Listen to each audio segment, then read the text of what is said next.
Assalamualaikum warahmatullahi wabarakatuh.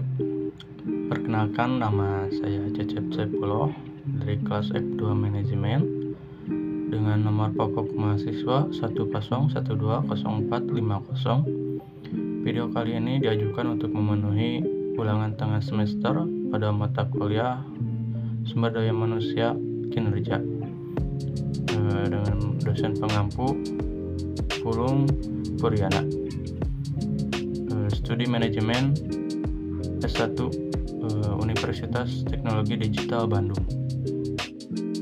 Oke, yang pertama ada pengertian menurut Robert Bakal.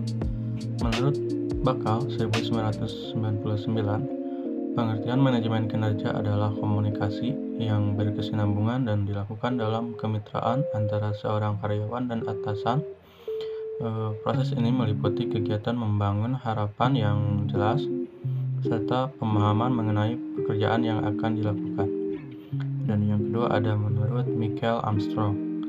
Menurut Michael Armstrong 2004, performance management adalah pendekatan strategis dan terpadu untuk menyampaikan sukses berkelanjutan pada organisasi dengan memperbaiki kinerja karyawan yang bekerja di dalamnya, serta dengan mengembangkan kemampuan tim dan kontributor individu. Jadi pengertian manajemen kinerja adalah suatu kegiatan manajerial bertujuan untuk memastikan bahwa sasaran organisasi telah tercapai segala konsisten dengan berbagai cara yang efektif dan efisien. Nah, yang selanjutnya ada tujuan manajemen kinerja.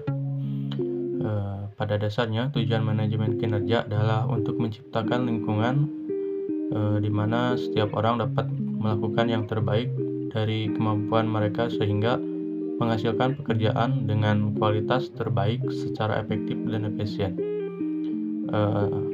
Tujuan manajemen kinerja di sini ada 3.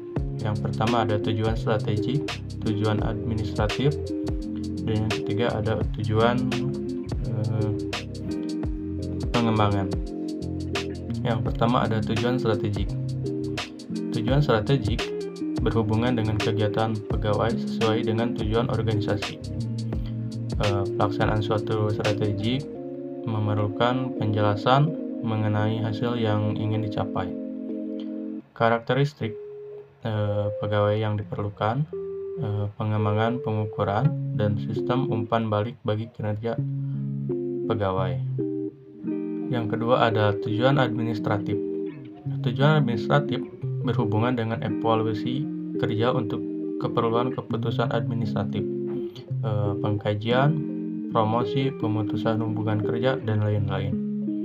Dan yang ketiga ada performance management, bertujuan untuk melakukan pengembangan kapasitas pegawai yang berpotensi di bidang kerjanya, memberikan pelatihan bagi pegawai yang kinerjanya kurang baik, serta penempatan pegawai pada posisi yang tepat. Tujuan khusus dari manajemen kinerja yaitu yang pertama ada peningkatan kinerja secara berkelanjutan, peningkatan motivasi dan komitmen kerja pegawai. Yang ketiga ada pengembangan kemampuan pegawai, peningkatan kepuasan kerja, serta pencapaian potensi diri yang bermanfaat bagi individu dan perusahaan. Yang keempat ada peningkatan orientasi kerja kepada karyawan. Yang kelima ada pengembangan interaksi yang terbuka dan konstruktif antara pekerja dan perusahaan. Yang keenam ada persiapan kerangka kerja untuk kesepakatan sasaran kerja. Yang ketujuh ada perhatian khusus pada atribut dan kompetensi yang diperlukan. Yang kedelapan ada mempersiapkan kriteria untuk melaksanakan pengukuran kinerja. Yang kesembilan ada menjadi dasar dalam memberikan imbalan. Yang kesepuluh ada pemberdayaan pegawai. Yang kesebelas ada mempertahankan pegawai yang berkualitas. Yang ke-12 ada mendukung inisiatif manajemen yang berkualitas secara komprehensif. Dan yang terakhir ada mendemonstrasikan cara saling menghargai sesama karyawan.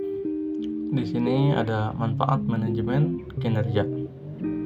Menurut Wibowo 2010, performance manajemen memberikan manfaat bagi perusahaan secara keseluruhan, manajer, dan juga setiap individu di dalam organisasi tersebut. Nah, di sini ada manfaat bagi perusahaan, ada manfaat bagi manajer, dan yang terakhir ada manfaat bagi seluruh karyawan.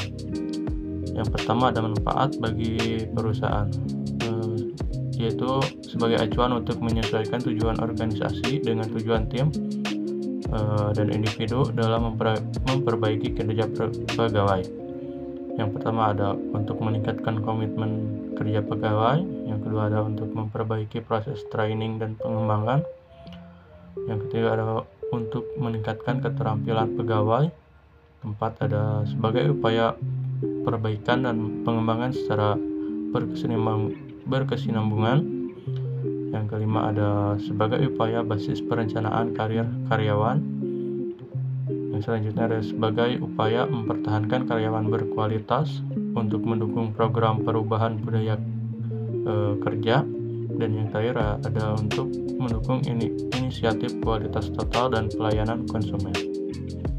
Yang kedua ada manfaat bagi manajer, untuk membantu upaya klasifikasi kinerja dan harapan perilaku untuk memperbaiki kinerja dan individu pekerja, untuk menawarkan peluang memanfaatkan waktu secara berkualitas, sebagai upaya memberikan penghargaan non-finansial bagi karyawan, untuk membantu karyawan yang kinerjanya kurang baik, untuk pengembangan diri karyawan sebagai pendukung kepemimpinan, untuk memotivasi dan pengembangan kerjasama tim, dan sebagai upaya membuat kerangka kerja untuk meninjau kembali tingkat kompetensi dan kinerja. Dan yang terakhir ada manfaat bagi seluruh pegawai.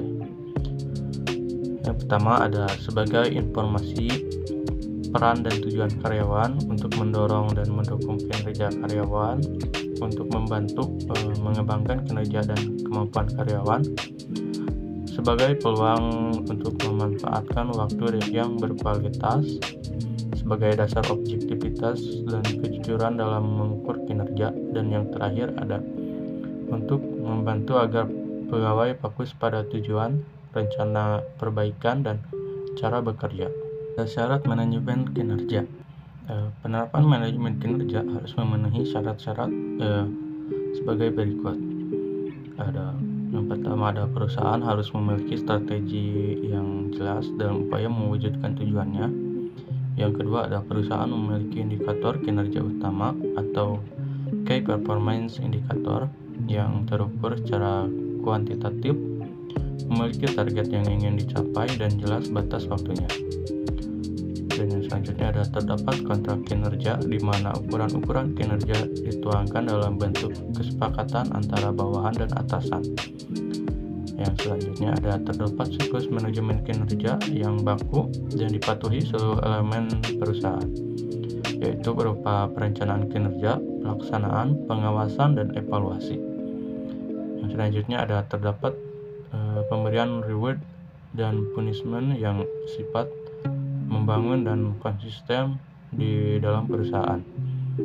Adanya dedikasi kepemimpinan yang kuat di tingkat atas atau top manager, sehingga perusahaan memiliki kinerja yang tinggi demi mewujudkan tujuan perusahaan. Dan yang terakhir ada penerapan konsep manajemen berdasarkan kompetensi, the right man in the right place, demi mencapai kinerja perusahaan yang lebih baik. Dan yang terakhir ada kesimpulan. Jadi dari penjelasan di atas dapat disimpulkan bahwa manajemen kinerja adalah alat manajemen perusahaan yang dapat membantu para manajer memantau dan mengevaluasi pekerjaan para pegawai. Tujuan manajemen kinerja adalah untuk menciptakan lingkungan di mana orang dapat melakukan pekerjaan dengan kualitas terbaik secara efektif dan efisien. Pada dasarnya, manajemen kinerja dapat berhasil jika seluruh elemen organisasi menjalankan perannya dengan penuh dedikasi. Itulah penjelasan dari manajemen kinerja. Sekian dari video pemaparan manajemen kinerja. Mohon maaf bila ada kesalahan dalam kata-kata atau kurang tepat dalam memaparkan materinya. Wabillahi taufiq wal hidayah. Wassalamualaikum warahmatullahi wabarakatuh.